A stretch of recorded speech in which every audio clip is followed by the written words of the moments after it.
Nova matriz energética, soluções de energia para a matriz energética dos transportes no Brasil.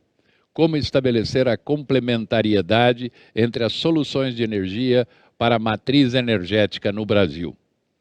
Para moderar este último painel, quero chamar o professor Márcio D'Agosto, coordenador do PLVB. Professor Márcio D'Agosto, bem-vindo novamente ao Fórum. Antes de começarmos, gostaria que você contasse quais as vantagens de uma transportadora ou embarcador se associar ao PLVB. Boa tarde. Muito boa tarde. Agradeço imensamente a possibilidade de estar aqui com vocês, né? Nessa tarde, nesse painel, fazendo o fechamento desse evento que tratou de assuntos extremamente importantes. Agora a gente vai entrar nas questões de matriz energética em transporte. Eu coordeno, como foi dito, o PLVB, né, que é o Programa de Logística Verde Brasil. O Programa de Logística Verde Brasil é o único programa nacional, de abrangência nacional, que envolve transportadores, operadores logísticos e embarcadores, no mesmo sentido, qual seja de desenvolver eficiência logística e sustentabilidade no transporte de carga e na logística. Então, participar do PLVB significa, antes de mais nada, estar completamente alinhado com essas premissas, né, do ESG que vocês têm falado aí bastante, né, questões ambientais, sociais e de governança, e, na verdade, ser um líder e um protagonista dessa mudança que, na verdade, já está definida, já está estabelecida. O PLVB completa esse ano 5 anos de existência, já passaram por ele mais de 50 empresas, entre embarcadores, transportadores e operadores logísticos, que construíram todo esse conhecimento que está lá no site www.plvb.org.br. E nós estamos começando um novo ciclo para 2022, onde os membros do programa podem desfrutar, né, sempre, tradicionalmente, são 4 workshops temáticos sobre temas relevantes, associados à sustentabilidade logística, transporte de carga, ESG, eficiência energética, escolha de tecnologias, treinamento, né, existe um programa para aqueles que se tornam membros do PLVB, que aderem, treinamento básico, treinamento sobre inventários de emissão, treinamento sobre compensação e a certificação, né? A empresa, tornando-se membro do PLVB, ela já tem a oportunidade de ter uma certificação preliminar como membro, e se ela quiser, ela pode se tornar, ela pode receber um selo, né, o reconhecimento ouro, prata ou bronze, referente a práticas de sustentabilidade no transporte e na logística. Então, ser membro do PLVB significa estar à frente da mudança para a sustentabilidade no Brasil e na América Latina.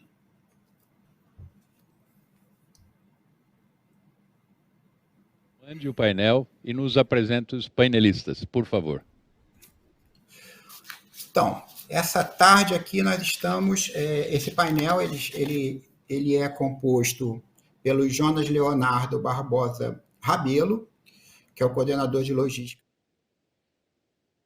O senhor Guilherme Freitas, gerente de vendas GNV da Comgás. O senhor Adalberto Maluf, presidente da BVE. O senhor Júlio César Minelli, diretor superintendente da Aprobio. E o senhor Gabriel Kropski, vice-presidente da Abiogás. Falou que queria dar uma olhada. Todos presentes, muito bem. Fico muito feliz de estar com vocês aqui essa tarde. Muito bem. Meus amigos, a gente hoje aqui tem uma missão, né, que é uma missão que eu venho aí tentando trabalhar há algum tempo, que é realmente valorizar essa diversidade de alternativas que o Brasil tem em termos de uso de energia para transporte, né? A gente tem dito que o Brasil é privilegiado em opções mais diferenciadas possíveis, né, referente ao uso de energia e transporte. E, na verdade, o que eu gostaria muito de ter hoje com vocês aqui é uma visão, né, de como cada uma dessas opções, a gente está falando aqui biocombustíveis, a gente está falando aqui de gás natural e de biogás, né, biogás dentro dos biocombustíveis, a gente está falando de eletrificação de frota, a gente está falando de usar isso, né, como um transportador ou como um embarcador. Como que nós poderíamos, dada a realidade do Brasil, né, que hoje nós temos, como nós poderíamos sair desse painel com um direcionamento de complementaridade, quer dizer, onde é que eu posso tratar cada uma dessas alternativas energéticas, né, e considerá-las como alternativas que podem ser consideradas, né, que podem ser complementares nesse processo. Então, eu vou começar fazendo uma pergunta aqui para o meu amigo Júlio. Por quê para o meu amigo Júlio? Porque nós estamos falando de biodiesel, né, biocombustíveis líquidos que podem ser utilizados em substituição ao diesel, né? E hoje a gente basicamente sabe que 40% de toda energia usada no Brasil para transporte é diesel. E a gente precisa ter um sucedâneo para isso. É mais do que uma questão ambiental, é uma questão estratégica, né? Se o transporte está fortemente associado com o desenvolvimento econômico, com o PIB, né? Aquecer o PIB significa aquecer o transporte, que significa usar mais energia, que significa usar mais diesel, né? Júlio, biodiesel, biocombustíveis líquidos substitutos do diesel, né? Quais são as vantagens e a importância de você ter esse tipo de combustível na matriz energética de transporte no Brasil? Qual é o papel desse combustível, né? E, na verdade, por que o Brasil tem possibilidade de ser um exemplo nesse sentido para o mundo, em função de todo o esforço que nós já fizemos até agora, e se existe alguma limitação para esse uso, quer dizer, até onde nós podemos considerar o biodiesel como uma possibilidade alternativa. Boa noite a todos, é um prazer estar participando desse seminário, desse fórum, e boa tarde, boa noite aos colegas, professor Márcio. Bom, falar de biodiesel, de biocombustíveis líquidos, é fácil no Brasil, porque nós já temos, infelizmente, por um lado, que nós temos todo o nosso transporte, a maior parte do nosso transporte, baseada em rodovia, conforme foi colocado, mais de 40% do combustível líquido usado no transporte hoje diesel, sendo que a matriz energética de transportes ela consome 37% da energia no país. E no caso de combustíveis líquidos, tendo já essa infraestrutura de distribuição implantada, adicionar biodiesel tem uma facilidade muito grande. Além do mais, o Brasil possui uma enorme vocação agrícola e é possível a gente ampliar a oferta de biocombustível de maneira sustentável, conjugando a produção de biocombustível, ou seja, de biodiesel, com a produção de alimento. Porque, vejam, no caso do biodiesel, hoje no Brasil, cerca de 68% a 70% do biodiesel tem origem no óleo de soja. Mas o óleo de soja é utilizado,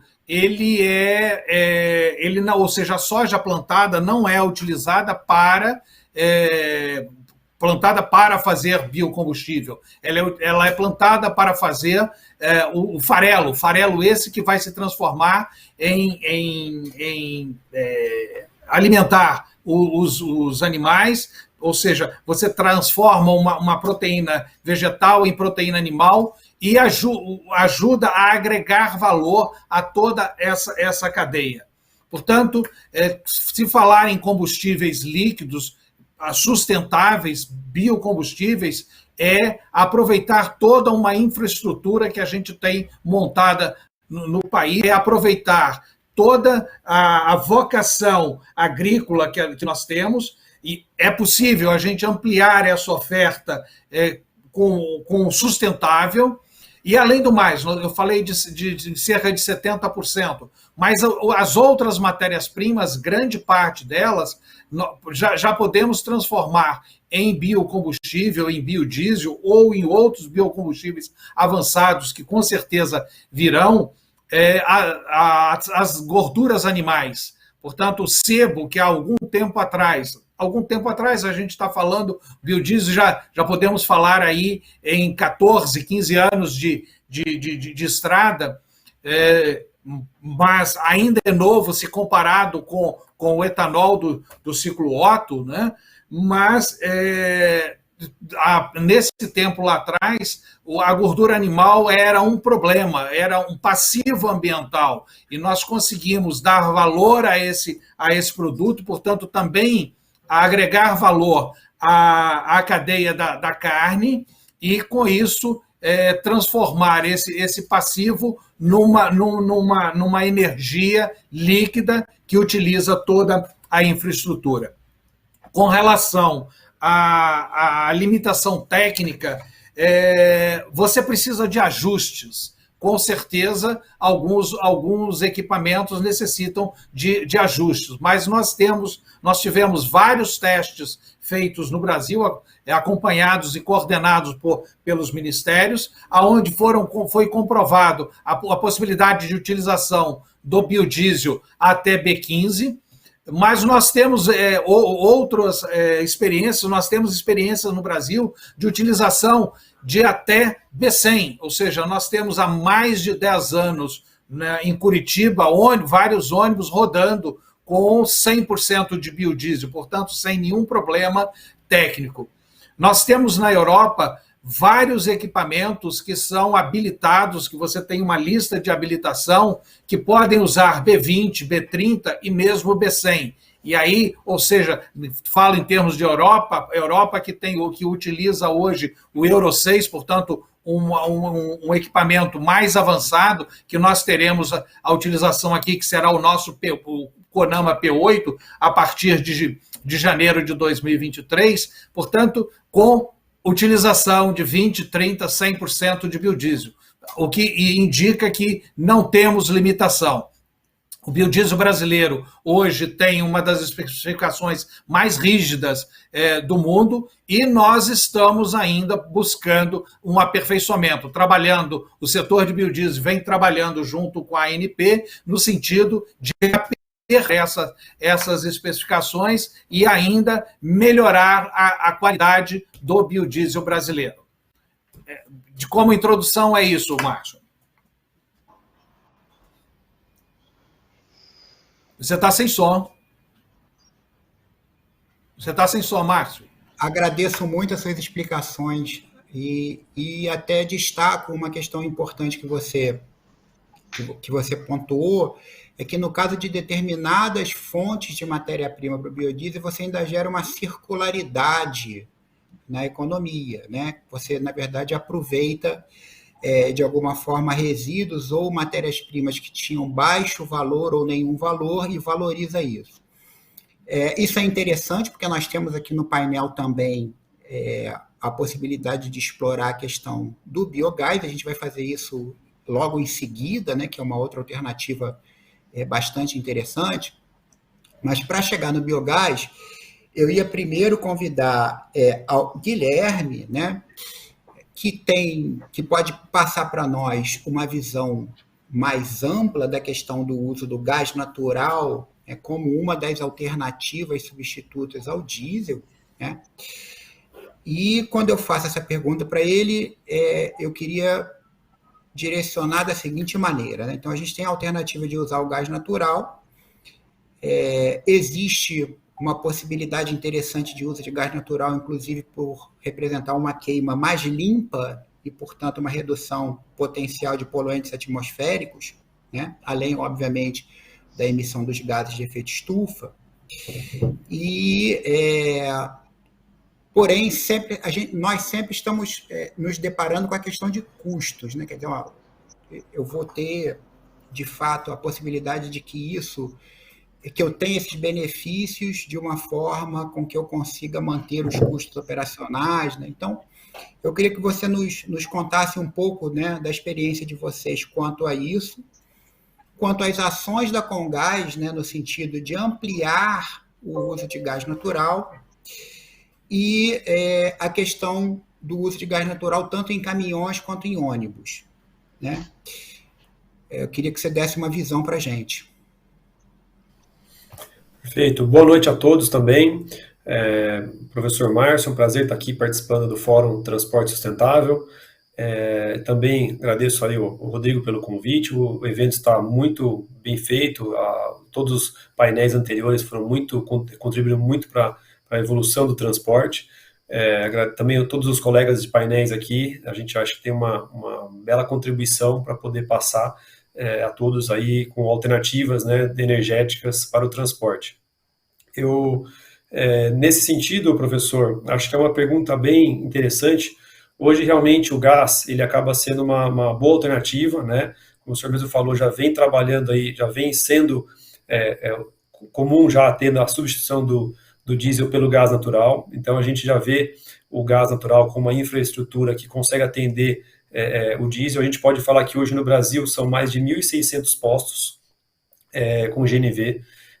Quando a gente fala que especificamente na nossa área de concessão aqui na Comgás, nós falamos de 220 postos, tá? Mais de 220, sendo que desses, obviamente, para a cadeia de transporte pesado, né, quando a gente fala para caminhões e ônibus, a gente precisa de uma questão maior de espaço, né, para manobra, altura, e a gente já tem pelo menos aí na nossa área de concessão mais de 70 postos que estão habilitados para receber esse tipo de veículo.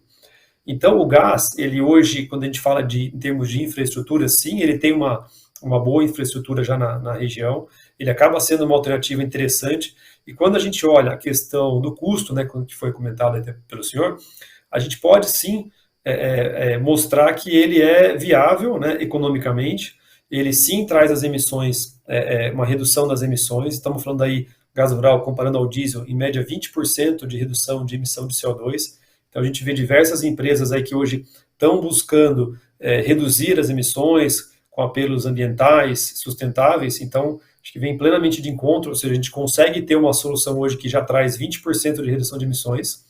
E quando a gente fala de custo, a gente passa aí por algumas questões que, quando a gente compara o uso do combustível, do diesel, já contra o gás natural, já considerando o rendimento desses veículos, a gente pode dizer que hoje, em média, lógico, tem diferenças aí no Brasil, por questões aí de preços de cada estado, disponibilidade de produto, mas a gente fala em média aí de 10 a 15% de economia do custo de combustível, né, especificamente, gás natural contra o diesel. Então já dá uma economia operacional.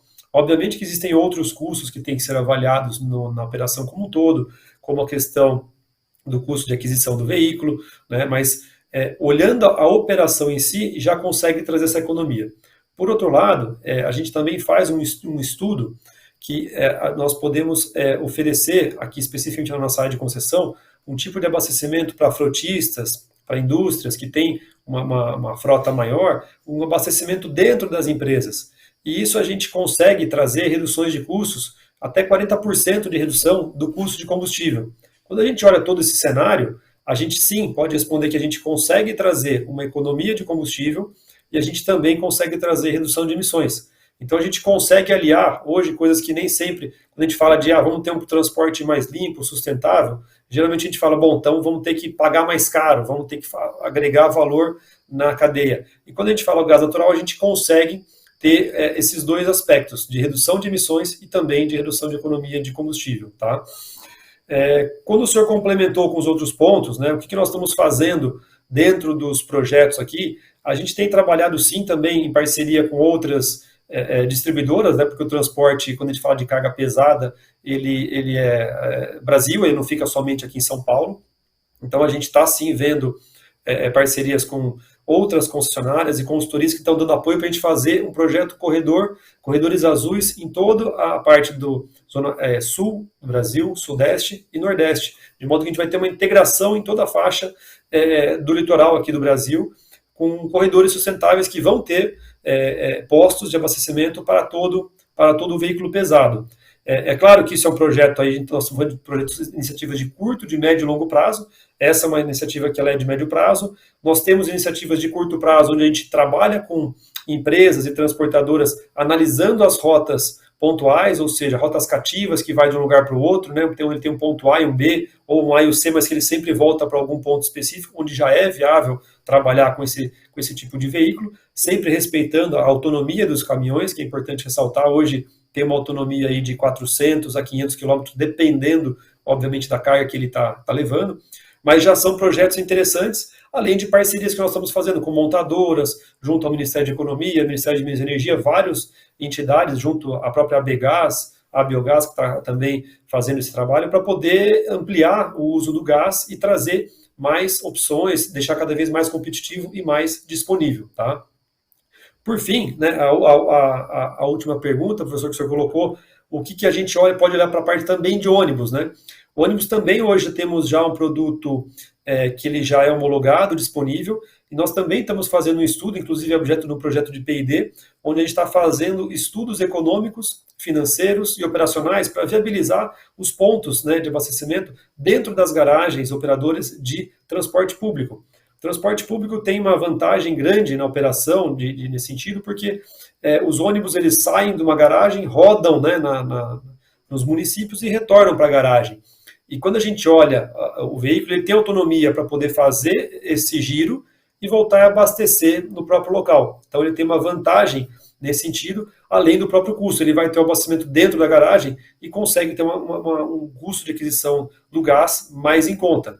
E quando a gente olha todo esse cenário, a gente avalia a questão operacional, desde o abastecimento, ou seja, tempo e a logística para abastecer, como também as rotas que são aplicáveis a ter o ônibus a gás. O ônibus a gás que nós temos ainda no Brasil, ele é um tipo específico, tá? Que ele nem sempre ele é a todos os tipos de vias, mas em grande parte dos municípios a gente consegue adequar parte dessa frota e consegue substituir parte dessa frota nos municípios e trazendo as reduções de emissões. E no município, especificamente, para o transporte público, a gente consegue também, assim como no pesado, a redução de material particulado. É que para o município isso é relevante porque ele causa doenças respiratórias, é aquela fumaça preta. Então são coisas que agridem, né, o organismo e acaba trazendo doenças respiratórias. Então nós também podemos ter essa contribuição, ou seja, ter um combustível mais limpo para os ônibus das cidades. E hoje é totalmente viável. Então acredito que também tenha esclarecido as dúvidas, mas também estamos à disposição depois para poder complementar ou tirar outras dúvidas também, professor.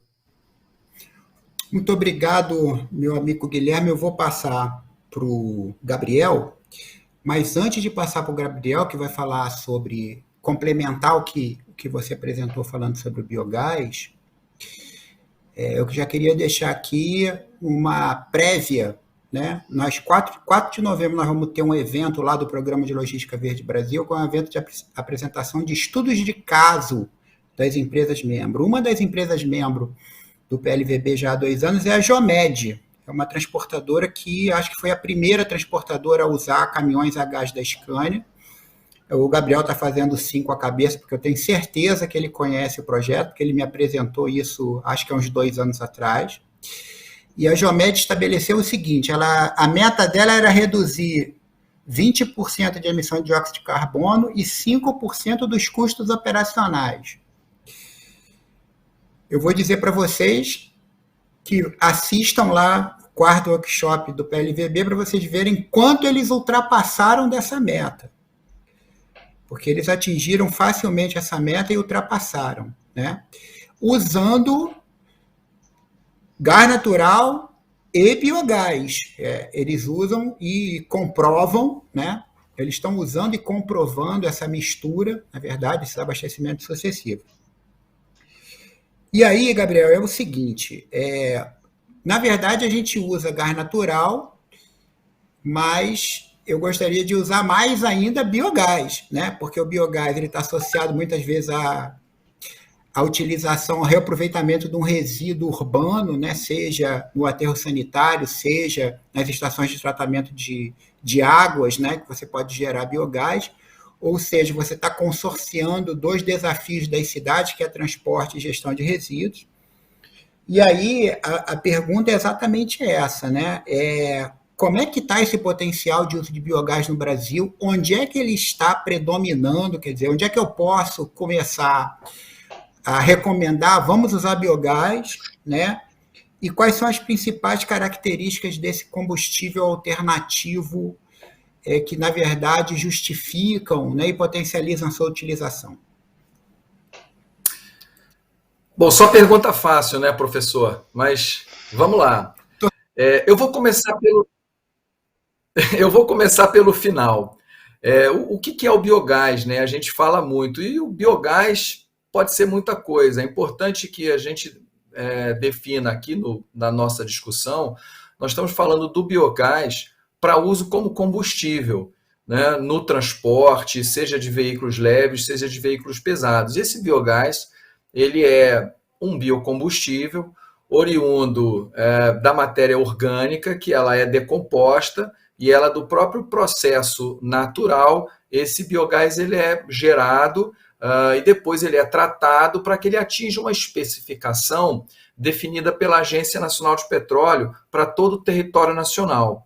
Então, esse biocombustível, já especificado pela ANP, ele é idêntico em todos os critérios ao gás natural tradicional que a gente está acostumado nas nossas residências ou nos postos de GNV por todo o país, né? Só que ele é 100% renovável. Então, isso é uma coisa muito importante da gente conceituar o biogás. Para uso como combustível, ele tem que estar adequado a essa portaria da ANP, essa resolução da ANP, que equipara o biogás ao gás natural tradicional.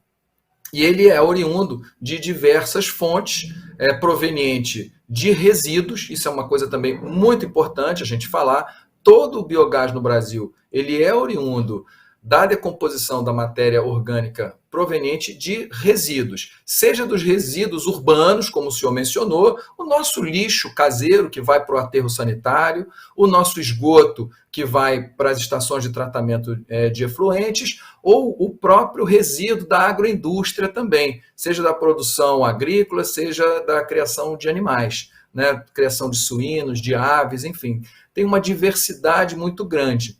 Então, além dele ser 100% renovável, é importante a gente notar que ele, como ele vem de resíduos, ele não compete no uso da terra com a produção de alimentos, né? Isso é um problema no mundo inteiro, é um desafio para os biocombustíveis, é o uso da terra, né? Como é que você vai pegar parte daquela terra agricultável e deslocar para a produção de combustível em detrimento, por exemplo, da produção de alimentos? Não é o caso do biogás no Brasil, que é proveniente 100% de resíduos do lixo urbano e da agroindústria. Então, ele tem todos esses diferentes substratos e, portanto, como ele vem de resíduos, e a gente está, como o colega falou, transformando um passivo ambiental num ativo energético. Então, ele é a única fonte de energia primária com pegada de carbono negativa. Isso quer dizer que quanto mais a gente usar o biogás como combustível, não só a gente está deixando de emitir, porque a gente está usando um biocombustível 100% renovável no lugar de um combustível fóssil, mas nós estamos aproveitando também um gás que está sendo gerado pelo processo da decomposição da matéria orgânica e nós estamos evitando essas emissões que são extremamente nocivas também ao meio ambiente. Por isso, então, a gente fala dessa pegada de carbono negativa, ou seja, quanto mais nós utilizarmos o biogás, mais nós vamos limpar a atmosfera. Então, e o biogás, como ele é proveniente tanto, já entrando na segunda pergunta, né, aonde que está esse biogás, como ele é proveniente tanto da agroindústria quanto dos resíduos urbanos, ele está disponível no Brasil todo. Hoje já são mais de 600 unidades produtoras em Minas Gerais, Paraná, São Paulo, Santa Catarina, Goiás, praticamente todos os estados do Brasil têm já uma produção, nesse momento, de biogás. Porque, como eu falei, o biogás ele é oriundo da decomposição da matéria orgânica, ou seja, ele vai ser gerado diferente do gás natural tradicional, que está lá nos poços, né, debaixo da terra, que a gente tem que perfurar. O biogás ele é gerado todo dia. E nós hoje, entrando aí na última pergunta, em termos de potencial, eu não chamo de potencial. O potencial não é de produção de biogás. O Brasil tem hoje uma geração de biogás de 120 milhões de metros cúbicos por dia. Só para a gente ter uma noção, se a gente aproveitasse toda essa produção de biogás que está sendo gerado hoje, nós conseguiríamos substituir 70% de todo o consumo de óleo diesel do país, de transportes, de indústria, de termoelétrica, de tudo. Né? Mas a gente hoje só aproveita menos de 2% de toda essa geração de biogás que está sendo produzido. O resto está sendo desperdiçado. E isso é um enorme problema do ponto de vista ambiental, um enorme desperdício. Com eficiência e eficácia da eletromobilidade. Bem, primeiro, obrigado, professor Márcio, pelo convite, né? A BVE é sempre uma honra estar aqui para falar sobre temas tão apaixonantes. O ano passado, né, no início da pandemia, a Bloomberg New Energy Finance fez uma previsão que a venda de veículos elétricos iria cair 18% no ano passado, em função da pandemia. Na prática, não só não caiu, como subiu mais de 40%, né, enquanto o mercado de veículos a combustão caiu 14%. A gente viu também o ano passado e no início desse ano o plano de reconstrução da economia europeia, né, reafirmando as metas de neutralidade de carbono. Depois a gente viu os Estados Unidos, o pacote de 2 trilhões de infraestrutura verde, feita pelo Joe Biden, também fortes estímulos aos renováveis, à mobilidade elétrica, o 14º Plano de Desenvolvimento da China. Então, as vendas agora em 2021 saltaram mais de 150% no mundo. Então, até o ano passado, era praticamente 11% de híbridos elétricos, esse ano já foi para mais de 20%. Então, a gente teve um grande ganho, né, um aumento muito grande nas vendas a nível mundial. A autonomia dos veículos teve um salto significativo com o aumento da produção de baterias, a redução do custo. Hoje a gente está falando de caminhões, até pouco tempo atrás, 300, 400 quilômetros. Agora já tem caminhão previsto para o ano que vem com 800 mil quilômetros de autonomia. Veículos elétricos serão vendidos no Brasil o ano que vem com 600, 700 quilômetros de autonomia. Então, eu acho que, em função desse contexto, dessa grande mudança, né, muitos países europeus já colocaram metas e prazos ali para datas finais de vender veículos diesel, veículos combustão. Então, a gente tem que apostar em várias tecnologias. E o Brasil tem muita sorte, o Brasil tem muitas fontes energéticas renováveis complementares, né? O ciclo de chuva com o sol, eólica com a solar, o biocombustível, a biomassa. Então, a gente tem uma matriz o ano inteiro que pode ser complementada, em especial com o uso do armazenamento, de baterias. Por isso que a gente precisa investir cada vez mais na consolidação dos biocombustíveis com a eletromobilidade. Eu acredito muito no potencial dos híbridos flex para o Brasil, né? Não só para exportar para a Colômbia, para o Paraguai, para a África do Sul, que a gente, né, eles já usam etanol, mas a Índia acaba de anunciar que quer ampliar o etanol, quer ampliar o uso do híbrido flex. Então, o Brasil tem condições de fazer uma transição na sua indústria automotiva, que ainda é muito grande, vem perdendo espaço, né? A gente teve fechamento de importantes fábricas, mas ainda representa 1,5 milhão de empregos, 3% do PIB. Então, para garantir a sobrevivência desse parque produtivo, a gente tem que inserir o Brasil nessas grandes tendências mundiais. Não tem como a gente ficar fechado. Olha, nossa vocação é o etanol, então vamos só ficar com o etanol, com o biodiesel. Claro que o etanol é importante, hoje o etanol é 19% do consumo, né? Saiu de 11% para 19% em uma década, mas eu gostaria de ampliar. Biodiesel, a gente está falando de 5% do consumo, a gente quer 20%, 30% do consumo com biodiesel. Mas é muito importante a gente ter em mente a necessidade de reduzir também a poluição nas cidades, né? A gente vê hoje um crescimento muito das frotas cativas. O ano passado, a venda de ônibus elétricos no mundo foi mais de 40%. né? As grandes cidades do mundo estão eletrificando suas frotas com uma velocidade muito grande. Então, quando a gente vê que o Brasil tem muitas reservas de todos os minérios estratégicos dessa revolução, e não é só o lítio, o níquel, o grafite, o manganês, aqueles tradicionais, a gente está falando dos minerais raros, né, dos ímãs permanentes que fazem o powertrain. Então, a gente pode criar novas soluções, eletrônica de potência, novos tipos de bateria, fuel cell, etanol, criando hidrogênio para abastecer o veículo elétrico. Imagina a quantidade de aplicativos, de softwares, de soluções nesse ecossistema que integra o veículo elétrico, a casa conectada, né? O veículo elétrico vai tirar a casa no horário de pico, vai carregar à noite, a rede inteligente. Então, se a gente não fomentar também esse ecossistema, não vão ser empresas brasileiras que vão criar essas tecnologias. Por isso que a gente precisa ampliar esses projetos pilotos que já existem, né? A América Latina cresceu muito. O ano passado a gente chegou a 2.500 ônibus na América Latina. Santiago pôs 800, agora 1.500. Bogotá mais 1.500. E o Brasil está perdendo esse espaço.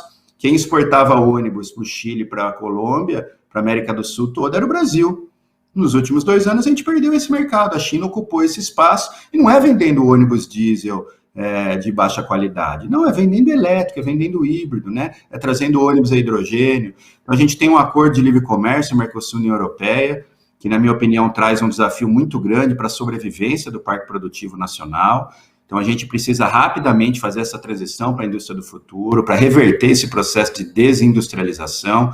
É claro que o agro é muito importante, ele vem salvando hoje a economia brasileira, mas nós também queremos indústrias, queremos industrializar esses minérios, a gente quer indústrias de transformação que gerem empregos de qualidade, né? Por isso a necessidade de a gente criar uma política nacional da eletromobilidade, coordenar esforços de pesquisa e desenvolvimento da academia, da indústria. Quer dizer, o Brasil, infelizmente, não tem ainda uma política ambiental, né, muito definida ali, grandes políticas de eficiência energética, por exemplo, para veículos pesados, né? O mundo inteiro tem, o Brasil ainda não tem programa de eficiência energética para pesado. Então, a gente precisa cada vez mais trazer o governo para coordenar, assumir esses riscos tecnológicos, criando incentivos, criando uma visão de futuro, porque eu tenho certeza que a eletromobilidade vai se consolidar no Brasil. Espero que a gente possa também fazer parte dessa revolução, criando tecnologias aqui. Esse futuro já chegou, já é uma realidade, e o Brasil, por ter essa matriz tão diversificada, tem tudo para ser um grande líder dessa revolução. Não tenho dúvida que o futuro já chegou, e a gente tem aqui uma possibilidade que é a Seara, o Jonas, né, que na verdade, tem um testemunho importante aí a respeito do uso tanto de caminhões elétricos quanto de caminhões a gás, né? Então, existe um diferencial importante aí de prática, né, que já está sendo considerado. Então, na verdade, é uma empresa, né, como outras empresas que já estão operando com essas tecnologias inovadoras que já chegaram, o futuro está aqui com a gente, né? E agora a gente pode ouvir esse testemunho, né? Quer dizer, como é que a Seara, a JBS, né, está considerando essa alternativa de utilizar veículos elétricos e a gás, né?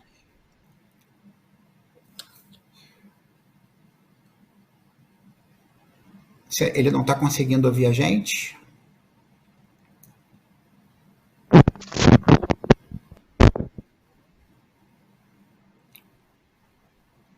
A gente consegue ouvir ele, não sei se ele está conseguindo nos ouvir.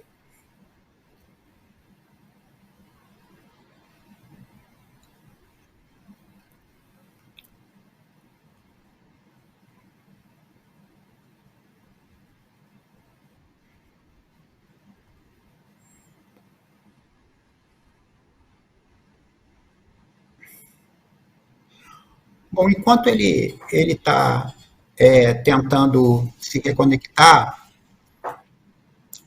vamos aqui começar a pensar um pouco dentro das alternativas que a gente considerou, né?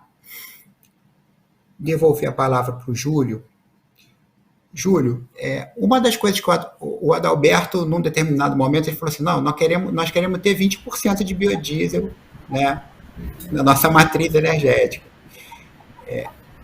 Hoje não há dificuldade para isso, né? A gente conseguiria, devidamente orientado, organizado, num planejamento, chegar a um percentual de B20.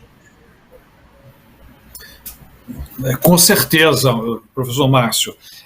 O empresariado brasileiro sempre respondeu às perspectivas de aumento de mistura.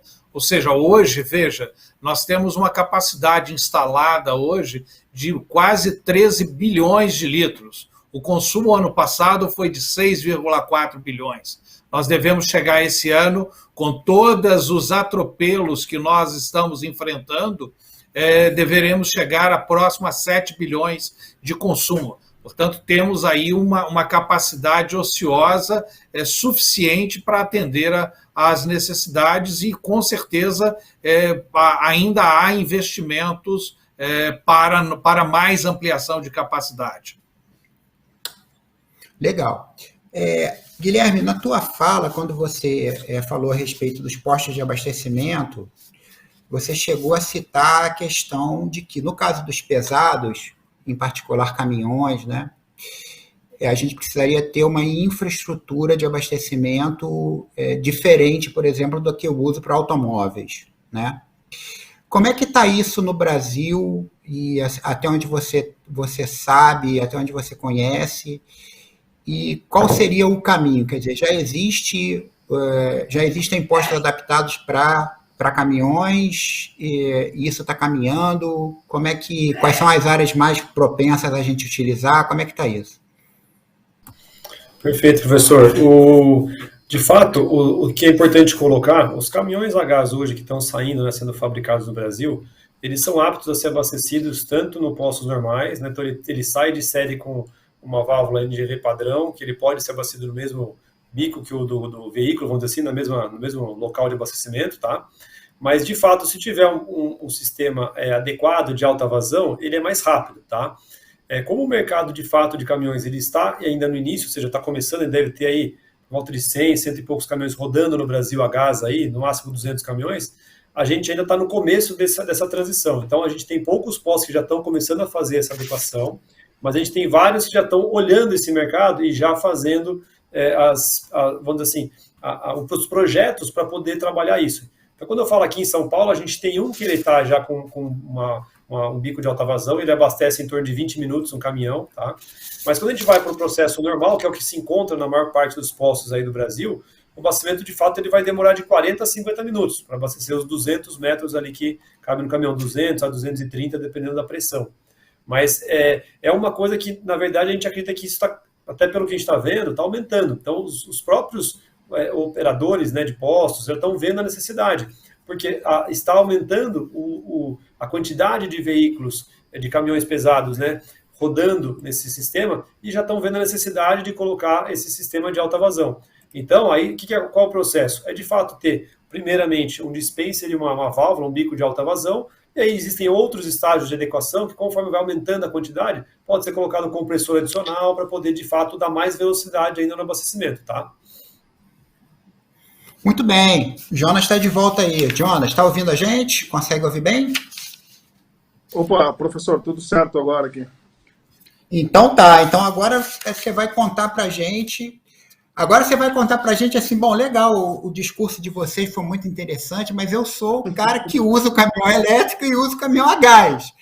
Então, pega o bloquinho aí de anotação para vocês me ajudarem. Conta aí a experiência de vocês, né, os desafios, como vocês estão vencendo isso, porque a gente gostaria, o transportador, né, o embarcador, o operador logístico quer ouvir o teu testemunho. Vamos lá. Vamos lá. Primeiramente, obrigado aí, professor, aí pelo convite, Rodrigo também, pessoal, né, do Vamos, né, eu acho que é bem importante aí a troca de experiências acima de tudo, né? Acho que é o que faz toda a diferença aí no desenvolvimento de novas tecnologias, de inovação, né? Num país como o nosso, ainda sim, né, em algumas tecnologias, como o Adalberto falou, fomentar tudo isso só a 4 mãos mesmo, né? Acho que isso é bem importante, esse tipo de forma. Muito obrigado aí por nos convidar. Então, acho que assim, né, o tema sustentabilidade, né, acho que não é mais um discurso, né? Já há algum tempo, para as grandes empresas, isso tem que fazer parte do negócio, é um pilar do negócio, né? Acho que tudo começa quando a empresa enxerga que o negócio só de fato cresce e é perene se ele está integrado ao meio, né? E quando a gente fala isso, a gente está querendo dizer o quê, né? Que o meio é as condições adversas do clima, tudo que vem mudando e por conta do nosso, né? Grandes negócios e toda a cadeia, né, de desenvolvimento de negócios implica, né, no meio, né? Então a gente precisa estar integrado, a gente precisa enxergar isso como uma oportunidade, não só como uma oportunidade, mas como a eficiência do negócio, né? Então, o que eu quero dizer com isso, né? Hoje a gente vê condições adversas climáticas que a gente não via até há pouco tempo atrás, eu diria, né? Falando do Sul, que é uma região que a gente conhece muito bem, a gente tem muitas plantas, né? A grande maioria da região Sul, tu tens hoje já uma rotina que tu espera de grandes ventos, até de tornados, né? De enchentes ou de seca alongada, e tudo isso te influencia no teu resultado do negócio. Isso volta para ti, né? Acaba voltando para ti, porque isso mexe no custo dos insumos, né? Nas commodities, muito, né? E isso faz com que o teu resultado como negócio também não seja aquele tão previsto, tão esperado que tu tinha antes, né? Então, isso tu observa que a cada ano vem mudando, né? Não estou nem falando de pandemia, vamos isolar o fator pandemia, estamos falando realmente do cenário climático versus o agronegócio, né? Então, assim, é importante que isso se fomente como um pilar do negócio, e acho que a JBS está muito claro para nós, né? A sustentabilidade, essa integração do meio é um pilar do nosso negócio, cada vez mais, né? E baseado nisso, a JBS, né, o nosso CEO, Tomazoni, assumiu um compromisso mundial aí, né, com a meta net zero, e ainda baixou 10 anos da meta, né? Ele foi bem desafiador e está sendo para nós também, porque isso desdobra para baixo, né? E baixou aí até 2040, né? 2040, a gente tem aí a obrigação, né, de baixar, anular o efeito das emissões de carbono da nossa cadeia como um todo. Então, o nosso negócio é muito grande, muito complexo. Tu imagina que ele vai desde o criador do gado, do suíno, da ave, o teu fornecedor, né, aquele que cuida do animal para ti, também está anulando as emissões, né, o efeito, o balanço das emissões no negócio dele. Então, assim, é algo muito grande, né? A JBS já vem atuando muito forte nisso. Tem uma área que audita, documenta, com um sistema já adequado para isso. Então, assim, por quê? Né? Que eu acho que já isso está muito claro do nosso negócio, né? Então, falando de nós aqui, logística, né? Dessa ponta do negócio, né? Que é o elo entre o consumidor. Eu sempre digo isso aqui para as equipes, eu que sou de uma área de projetos, e sempre estou trazendo coisas novas, sempre treinando pessoas e mostrando soluções, né? Soluções para o negócio. Eu sempre digo isso, né? Vocês são o último elo entre a empresa e o cliente, né? Às vezes, um simples conferente ali na expedição, ele não se acha tão importante por ele não entender onde ele se encaixa. Mas quando a gente mostra isso para ele, ele percebe a importância do papel dele, né? Então, acho que a logística tem esse papel fundamental da interface entre, né, o negócio, né, a empresa e o cliente. O cliente tem a qualidade do nosso negócio, né? Tudo aquilo que a gente fez antes, se a gente entregar bem para ele. Se a gente entregar certo, na quantidade certa, temperatura certa, e aí ele nos enxerga como um bom negócio, né? Como um bom produto, e principalmente falando de alimento, né? Isso é muito importante, né? Cuidar da qualidade, cuidar do fator temperatura, isso é fator primordial para nós e para quem trabalha conosco, para o transportador, né? A gente cobra muito isso do transportador, a gente tem controles sistêmicos, controles sensorial nos equipamentos, né? Através dos sistemas de monitoramento que nos trazem informações on-time, online, de como o caminhão está se comportando, como a entrega está se comportando, o fator temperatura, a gente tem gráficos online e uma equipe de monitoramento, células de monitoramento por centro de distribuição, para justamente acompanhar isso. E não é diferente com o caminhão elétrico, né? O caminhão elétrico a gente implantou aí, nós estamos completando 5 para 6 meses dele rodando aqui na cidade de Itajaí, Balneário Camboriú e Camboriú, no estado de Santa Catarina, né? Por que trouxemos para cá, né? Trouxemos para cá porque é um projeto piloto e a gente queria ter assim condições adversas de clima, temperatura. A gente também trouxe aqui porque a gente tem um centro de distribuição importante aqui, né, que atende toda essa região, né? Tem um mercado consumidor de vários aspectos, desde o classe AA, né, que é Balneário Camboriú, para quem conhece, até as classes B, C e D ao redor. Então, assim, a gente consegue abranger uma forma de projeto, né, o mercado consumidor de uma forma geral. E aí a gente começou esse projeto aqui, né, o caminhão começou a rodar atendendo exatamente o mesmo fluxo de processo. A gente não fez nada, digamos assim, para bonito, né, como diz no Sul, nós gaúchos dizemos assim, não é para bonito, mas nós repetimos o que é a cadeia de entrega, o fluxo de entrega de um caminhão a diesel convencional. Então, ou seja, ele encosta na doca para carregar como se fosse um caminhão a diesel, ele vai ter uma rota igual como se fosse um caminhão a diesel, né? Então, assim, a gente quer realmente substituir a matriz, né? Ou seja, tirar um caminhão a combustão e pôr um caminhão elétrico. Porque senão não faz sentido tudo que eu falei para trás, né? Da gente ter um pilar sustentabilidade, da gente de fato ter um negócio preocupado com a integração com o meio ambiente, né?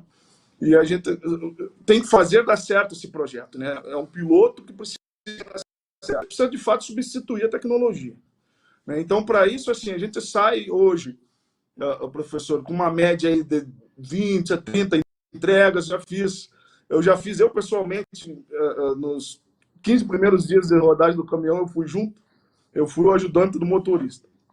Foi uma baita experiência, assim, foi super interessante. Eu fui com termômetro a laser, né, e a minha pranchetinha de engenheiro lá para fazer as minhas anotações. E aí, dentro desses 15 dias, né, eu cheguei a fazer 40 entregas, a abrir a porta do caminhão em torno de 50 vezes, né, numa temperatura média de 25 graus aí fora. Então, assim, o que eu quero dizer com isso? Né? Aquilo que a expectativa que nós tínhamos, e até de certa forma um receio, de que o equipamento de frio, né, o implemento não iria nos atender, porque a gente exige muito. A gente sai aí com produtos a menos 20 graus, né? A gente quer manter uma temperatura desse produto estável e média ao longo do percurso do caminhão de menos 18 graus, né? Então, ele não deixa baixar disso, ou seja, o set point do equipamento está sempre a menos 18, menos 20 graus, e ele precisa nos atender. Falando dos super congelados, né, do frozen food. E a gente tem o equipamento e tem também a condição de resfriado, de produtos resfriados, exemplo, salsicha, própria margarina, né, que já tem uma outra condição de temperatura. Então, a gente particiona o baú do caminhão, né, e faz um processo frio para a parte de trás, uma escala menor com um cooler. E a gente equilibra esse frio com sensor mesmo. Então, a gente tem um sensor que ativa ou desliga esse cooler de acordo com a temperatura do compartimento traseiro, que é o resfriado.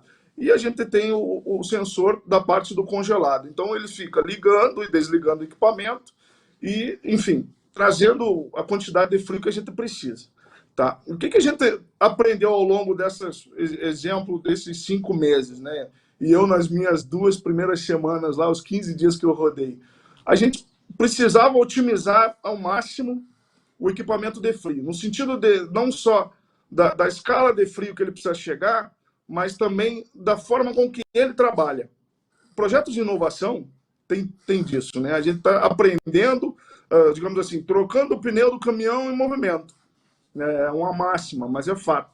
Então, assim, a gente percebeu que se a gente conseguisse otimizar o movimento dos ventiladores do equipamento de frio, né? No caso, a gente está usando um Thermo-King, né? Se a gente conseguir melhorar a performance dele no sentido de ele entrar em stand-by, né? Trabalhar no inversor para ele aumentar ou diminuir a potência, a gente fez toda essa medição buscando essa otimização. Por quê? Porque isso influencia na autonomia do caminhão. E para nós, o importante é que o caminhão saia e não retorne com produtos. Ele sai e completa a rota que ele tem, e com a temperatura que a gente espera que ele mantenha, né? Por quê? Porque essa rota ela é definida baseada na expectativa daquele que mais importa para nós, que é o cliente. Então, assim, quando a gente se compromete com uma rota, tem alguém do outro lado esperando receber o produto.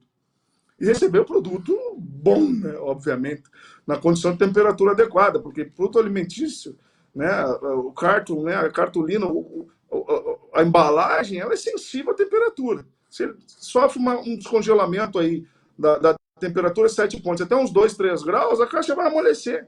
E o cliente devolve, ele não vai querer mais. Então, para nós, o que realmente importa é a gente manter a cadeia de frios adequada, entregar o produto na qualidade que ele precisa ser entregue, de acordo com a lista técnica do produto, cada um tem a sua, né? E fazer a rota para o retorno com o produto, além de eu ter uma ruptura logística, né? Um cliente está insatisfeito, obviamente, porque ele estava esperando aquele produto para a sua gôndola, né?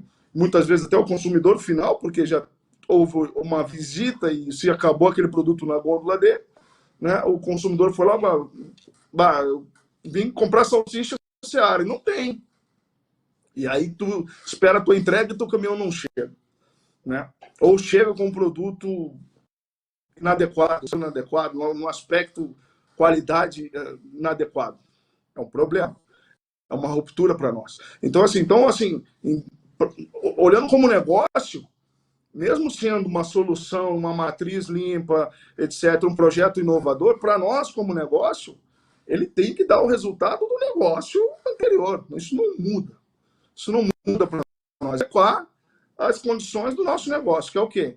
Ele ter essa autonomia, e hoje, falando de autonomia aí, nós estamos falando em média de 150 quilômetros, porque a gente utiliza esses caminhões, né, downtown, então a gente utiliza centros de cidade, né, a gente tá fazendo isso aqui, exemplo, Balneário Camboriú, que é um mini centro caótico, né, dado um momento, quem conhece aqui sabe que para entrar e sair de carro lá não é fácil.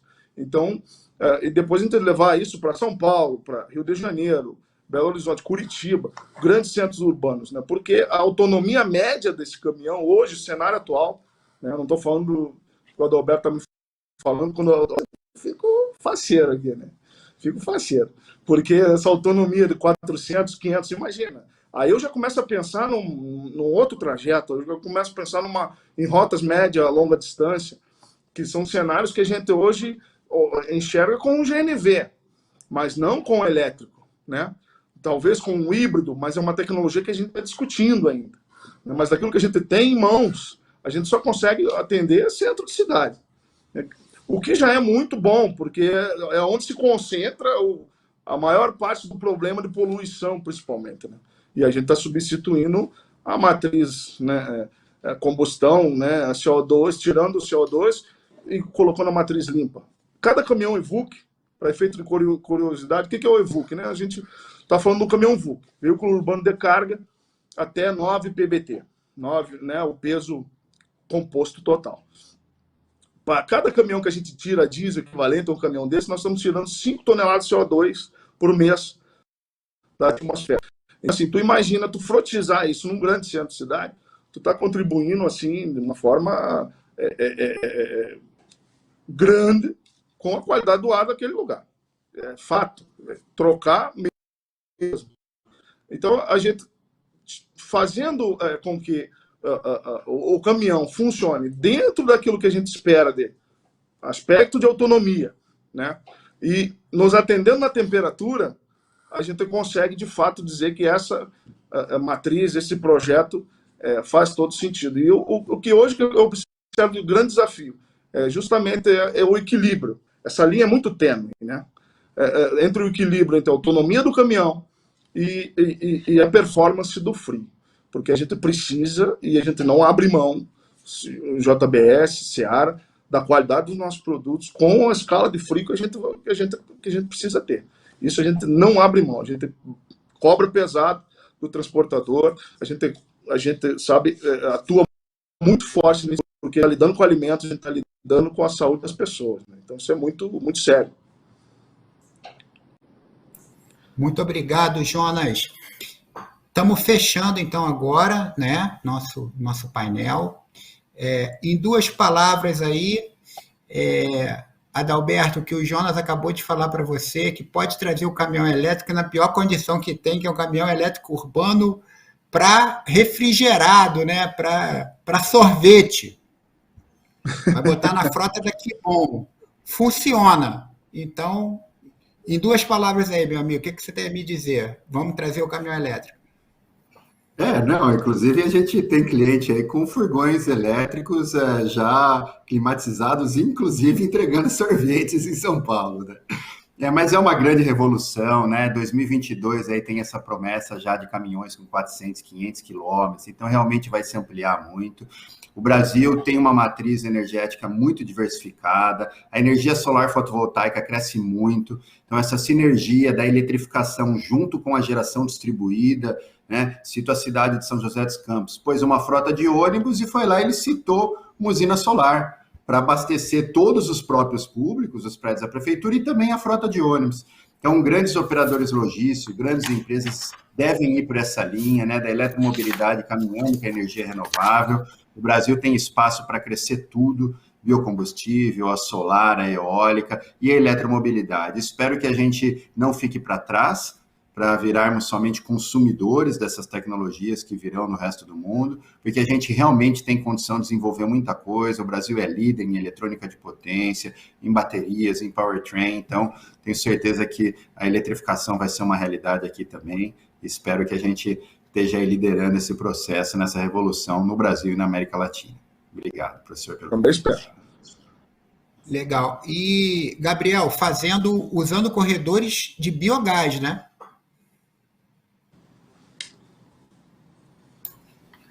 Pois é, professor. Não, eu quero primeiramente aqui, como palavras finais, agradecer a organização do fórum pela nossa participação.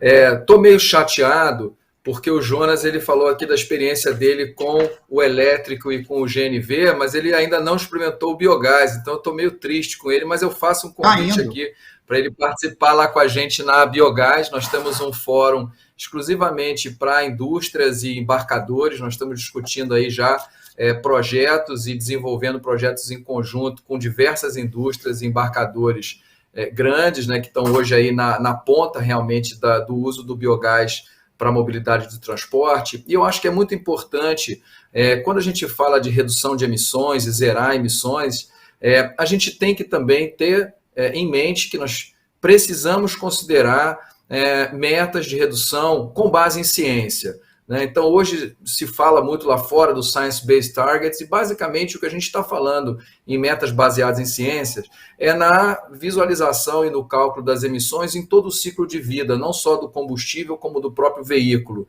Então, assim, é muito importante que a gente faça essa conta desde a origem do combustível, a destinação depois do próprio veículo e dos seus insumos, enfim. É importante fazer essa conta e entender, quando a gente fala de pegada de carbono, de intensidade de carbono, olhar como a gente tem hoje já no RenovaBio. Então, para efeito de comparação entre os combustíveis tradicionais, inclusive o próprio biometano, o RenovaBio já dá essa base. Apesar de não considerar as emissões evitadas, ele considera o ciclo de vida e ele é uma excelente ferramenta. Eu acho que é importante a gente colocar todas as alternativas na mesma base, para que a indústria, as empresas e os embarcadores possam comparar suas alternativas vis-à-vis o seu investimento, lembrando o investimento não só no veículo, mas na infraestrutura também de abastecimento e de operação desse veículo. Então é importante a gente ter essa visão integrada do sistema de transporte para avaliar as diversas opções e cada caso vai ter, evidentemente, a sua tecnologia que é mais adequada. Então fica novamente aqui meu agradecimento pela oportunidade. A gente aqui agradece aí as suas palavras, e é isso que a gente faz lá no PLVB, né? No PLVB a gente dá muito suporte aos transportadores, aos embarcadores, aos operadores logísticos, justamente para esse Science-Based Targets aí que você está falando. Jonas, eu vou te convidar, a gente tem um caso de uma transportadora LZN lá, que está relatando lá no fórum, no nosso quarto workshop, justamente o uso de caminhões elétricos, né? Ela tem uma frotinha de caminhões elétricos lá e os resultados foram excelentes também, como você está falando aí, quer dizer, muito bons. E aí, esse gás, a gente vai ter ele distribuído, Guilherme, nos postos adequados a caminhões, correto? Correto, professor. De fato, como eu falei, a demanda vem aumentando, a gente vem trabalhando aí para poder ter ações para ter esse produto em vários locais, a gente vem fazendo estudos com várias empresas, né, que é para viabilizar essas rotas e conseguir ter o produto para todos, né, e a gente acredita sim que acho que as soluções que estão aqui, foi um prazer participar também, já agradeço a participação, a organização do evento, ao Rodrigo e a todos os colegas aqui, acho que tem espaço para todas as energias, o que a gente falou aqui acho que é um exemplo disso, então a gente tem sim situações que vai ser o biodiesel, que vai ser elétrico, que vai ser biogás, e tem situações que vai ser o gás natural. Eu acho que eles são complementares, são soluções e alternativas que o que é importante é que nós temos hoje alternativas para o transportador, para quem quer fazer um transporte mais sustentável e quem quer poder trazer redução de emissões, e inclusive, como foi colocado aqui, com redução de custo. É viável a gente fazer isso. Então, a gente tem alternativas, né? Como eu falei, o gás ele acaba sim sendo uma ótima alternativa para poder trazer benefícios aí ambientais e com custos, tanto para pesados no sentido de caminhões, como para ônibus também. Júlio, biodiesel e outros biocombustíveis líquidos, a gente está também seguro de que vai continuar usando e que a gente consegue avançar, inclusive, na adição, né, de um percentual maior futuramente. Com certeza. Eu já aproveito para agradecer e foi um prazer participar com todos.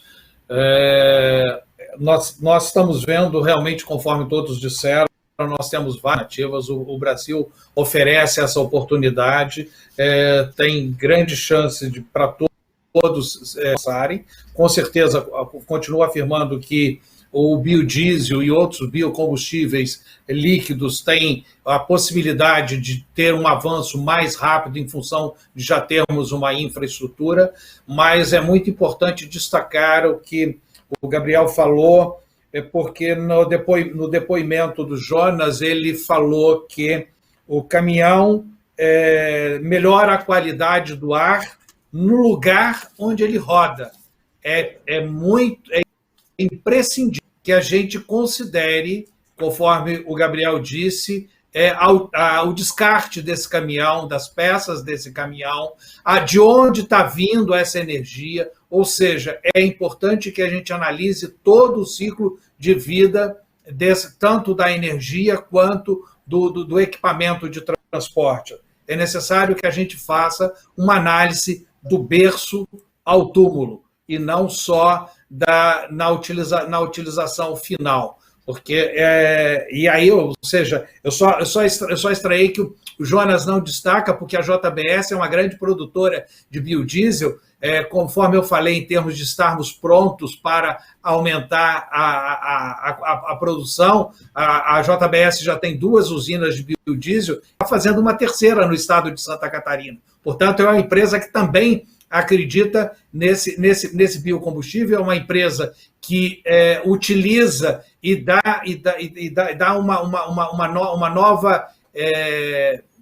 um novo direcionamento àquele passivo ambiental que é a gordura animal, porque ela é uma grande produtora de biodiesel com gordura animal, principalmente sebo bovino. Então, veja, nós temos várias oportunidades, o Brasil tem muita condição de oferecer combustíveis sustentáveis para a matriz energética e, com isso, dar exemplo para o mundo. Muito obrigado a todos. Eu é que agradeço, me lembro bem dessa experiência aí, Júlio, uma experiência que nós tínhamos lá com a Volkswagen Caminhões e Ônibus, já tem bastante tempo, usando o biodiesel de sebo bovino da JBS, um caminhão com 2 tanques, um de biodiesel e outro de diesel, e a gente utilizava o biodiesel da JBS. Jonas, foi uma experiência, então, essa inovação que envolve caminhão elétrico, envolve biodiesel, como o Júlio já falou, o biodiesel já estava no sangue, então você isso aqui já é uma coisa definida que a gente está usando. E gás, essa experiência para vocês como embarcadores, como no papel de transportadores, é uma experiência que você recomenda para outras empresas. Uma questão até de sobrevivência hoje no mercado. Muito bem. Sim, professor. Então, tá me ouvindo? Estou ouvindo. Está me ouvindo? Vamos Sim. lá. Sim, professor. A gente recomenda. Assim, eu agradeço o Júlio por enaltecer aí o nosso negócio, mas realmente estava focado em falar da eletrificação e da parte de gás. Além do biodiesel, Júlio, só para complementar, óbvio que a gente também pode investir muito no biogás. Exemplo, né, nas granjas de suínos. Certo, Gabriel? Então, assim, é uma fonte grande de energia para biogás. Então, o biocombustível, falando de Santa Catarina, já inaugurou a Mafra, tá? Fazem 2 semanas. Então, assim, o nosso negócio, por ser uma cadeia muito completa, né, e complexa, ele acaba sendo também uma matriz de várias fontes de energia, né? Então, assim, eu acho que a gente recomenda tanto a eletrificação quanto o GNV para os segmentos similares ao nosso e outros segmentos que já vem investindo, inclusive a gente já vê aí flotizações grandes aí de caminhão GNV. O que eu acho que é um desafio para todos, né, olhando no aspecto Brasil, país, é a infraestrutura. Né? A gente realmente precisa andar meio junto a essa questão da infraestrutura com a demanda do negócio, porque o negócio tem demanda, falando JBS assim, em muita escala, para converter para a matriz limpa. Só que realmente a infraestrutura é um grande desafio. Vou citar exemplo, né, de postos GNV. Muitas vezes tu tens como o Guilherme falou, tu tens o posto, mas a gente não tem, por exemplo, uma posição da bomba de abastecimento adequada para uma alça de manobra de uma carreta. É para um veículo leve, para um veículo médio. Foi projetado para um veículo leve e médio, não para uma carreta, né? Então, assim, aí tu tem a bomba, mas tu não consegue entrar com uma carreta. Ou não tem um bico de alta vazão. Então, assim, são questões de infraestrutura. A mesma coisa, eletropostos. Né? A gente vê algumas iniciativas aí andando, o exemplo da Copel, no estado do Paraná, eu faço parte de um comitê lá da Copel, né? de colegas que estudamos juntos. Então, assim, que fez uma eletrovia Paranaguá, né, Foz do Iguaçu.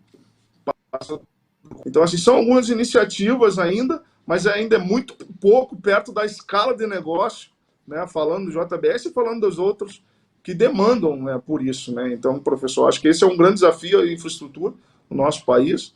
E as matrizes, assim, não tenho nenhuma dúvida que todas elas, seja o biodiesel, seja o biogás, a eletrificação, é o caminho. É o caminho e dá certo. Meus amigos, e obrigado, professor. Chegamos, nada, eu que agradeço aí vocês todos, né, pela participação muito esclarecedoras as palestras.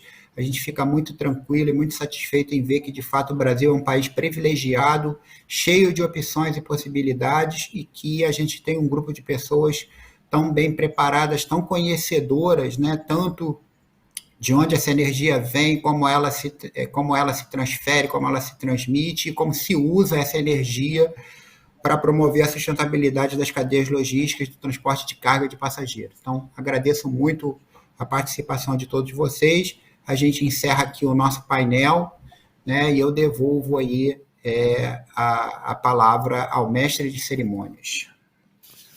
Muito obrigado, professor Márcio D'Agosto, e aos nossos painelistas.